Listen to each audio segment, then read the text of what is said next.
கதைய ஒரு வரலாறு மாதிரி மட்டும் கேட்காதீங்க. இது நம்பிக்கை, கோவம், கனவு, அருள், புராண அர்த்தம் இது எல்லாத்தையும் சேர்த்துனா ஒரு முழு கதை.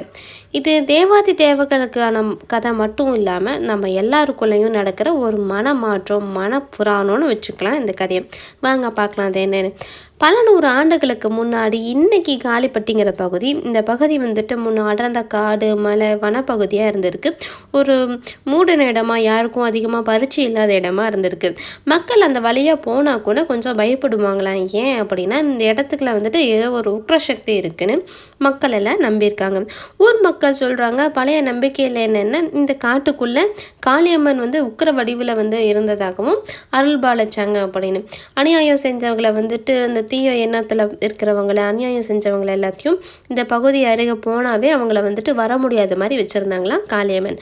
அதனால் காளி இருந்த இடமா இருந்த பகுதி தான் பின்னால் காலப்போக்கில் காளிப்பட்டின்னு மாறினது. காளியம்மன் சக்தியால் தீமையை வந்து அடக்கினதுக்கப்புறமும் இந்த இடத்துல ஒரு மாற்றம் நடந்திருக்கு. என்னன்னு பார்த்தோன்னா, அந்த காலத்தில் இந்த பகுதியில் வாழ்ந்த ஒரு எளிய மனிதனுக்கு ஒரு கனவு வந்திருக்கு. அந்த கனவில் முருகப்பெருமான் இளமை வடிவத்தில் தோன்றியிருக்காரு, குழந்த மாதிரி. அந்த மலையில் வந்துட்டு இந்த மலை வந்துட்டு என்னோட இடனும், இங்கே நான் வந்துட்டு கந்தசுவாமியாக இருக்கேன் அப்படின்னு சொல்லியிருக்காரு முருகன் அந்த எளிய மனிதனுடைய கனவுல.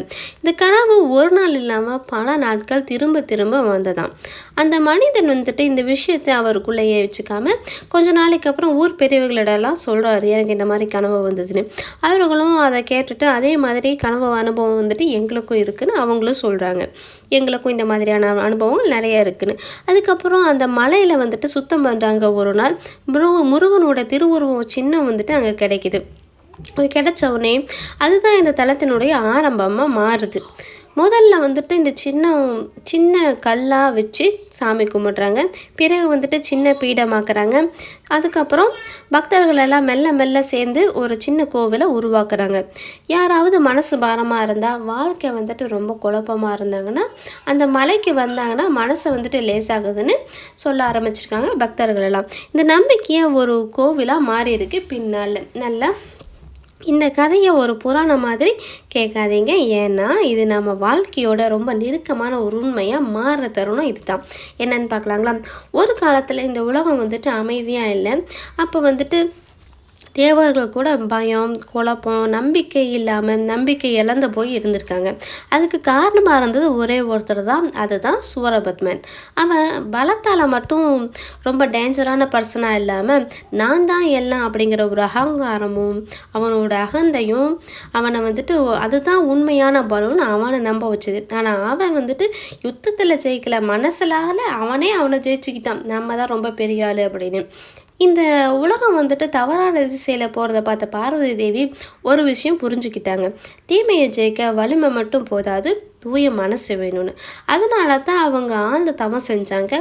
அந்த தவத்திலிருந்து பிறந்த சக்தி தான் முருகப்பெருமான்.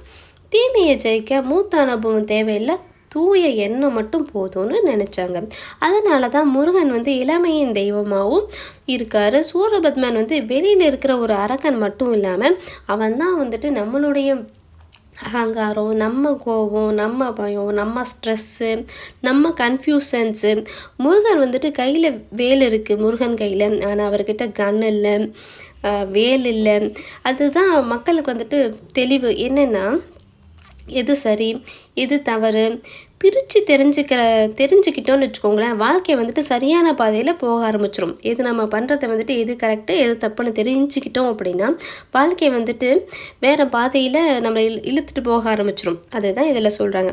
அதனால தான் சூரபத்மன் வந்துட்டு மயிலும் சேவலமாக மாறிடுறான்.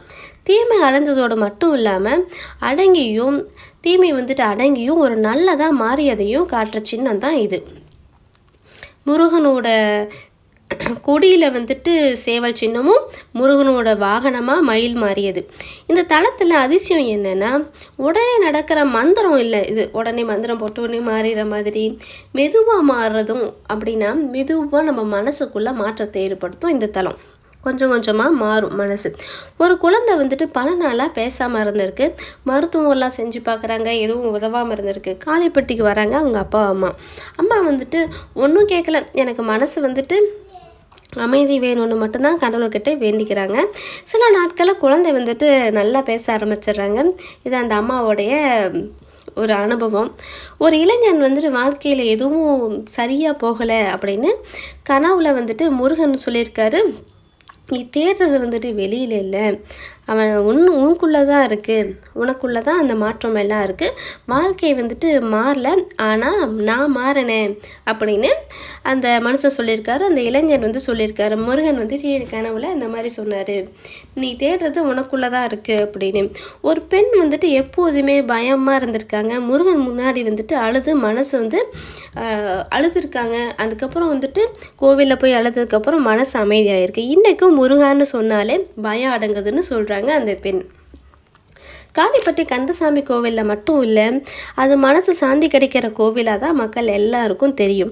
முருகன் வந்துட்டு ஒரு புராண கதாபாத்திரமாக மட்டும் இல்லாமல், இங்கே ஒரு தெய்வமாக மட்டும் இல்லாமல், அவர் நமக்குள்ளே இருக்கக்கூடிய தைரியத்தை எழுப்பி தூண்டி ஏற்றி விடக்கூடிய ஒரு தெய்வ உணர்வாக அங்கே காளிப்பட்டியில் இருக்கார். இந்த கதை வந்து உங்கள் மனசுக்கு கொஞ்சமாவது அமைதி கொடுத்துருந்தா மனசுக்குள்ளே முருகான்னு சொல்லுங்கள்.